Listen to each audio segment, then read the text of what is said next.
CJ and Arthur Morgan were two unlikely partners in crime, brought together by a shared love for adventure and a thirst for excitement. They had met by chance in a dusty saloon in the heart of the Wild West, and had quickly bonded over their mutual disdain for authority and their love of the open road. One day, as they sat nursing their drinks in a dimly lit corner of the saloon, CJ turned to Arthur with a mischievous glint in his eye. "Hey, Arthur," he said, a sly smile playing on his lips.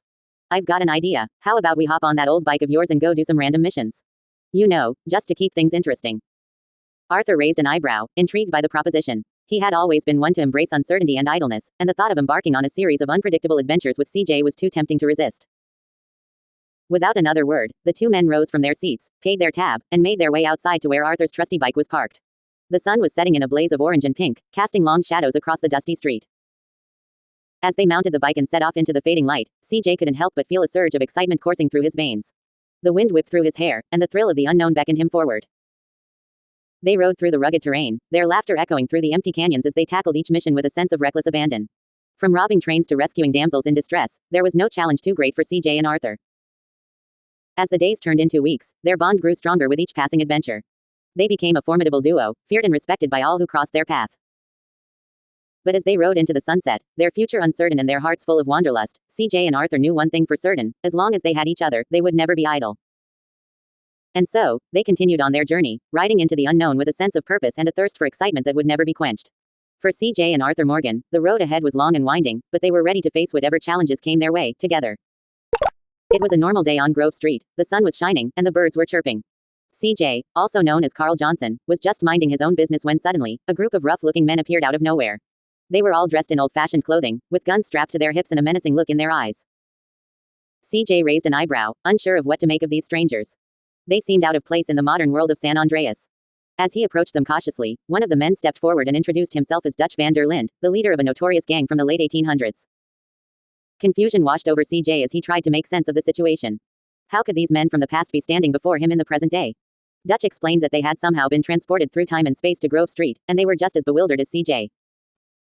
As they tried to comprehend the situation, humor began to take place. The gang members from Dutch's gang were struggling to understand the modern world, with its cars, technology, and fast food restaurants. They were amazed by the skyscrapers and bustling city life, completely out of their element.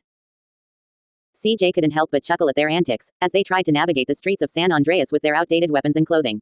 Despite their tough exterior, they were like fish out of water in this new world. As they wandered the streets, trying to figure out how to get back to their own time, CJ decided to help them out. He showed them around the city, introducing them to the wonders of fast food and modern conveniences. The gang members were grateful for his help, and slowly began to adapt to their new surroundings. In the end, they all became unlikely friends, bonding over their shared confusion and the absurdity of their situation. As they bid farewell to CJ and Grove Street, Dutch and his gang promised to never forget their time in the modern world, and the strange encounter with a man named Carl Johnson. And with that, they disappeared into the unknown, leaving CJ to ponder the strange events of the day. Arthur Morgan found himself in a place unlike any he had ever seen before. The dusty streets of the Old West had been replaced by the bustling cityscape of Los Santos. Confusion clouded his mind as he tried to make sense of his surroundings. As he wandered through the crowded streets, Arthur couldn't help but notice the strange looks he received from the people around him. It was as if they could sense that he didn't belong in this modern world. Suddenly, a familiar figure caught his eye. It was CJ, the legendary gangster from Grove Street. Arthur's heart raced as he approached the man, unsure of what to expect. CJ turned to face him, a look of surprise crossing his features. "Who the hell are you?" he demanded, eyeing Arthur warily. "I'm Arthur Morgan," he replied, his voice steady despite the uncertainty swirling within him. "I'm not sure how I got here, but I mean no harm." CJ studied him for a moment before a grin spread across his face. Well, looks like we've got ourselves a new player in town," he said, extending a hand in greeting.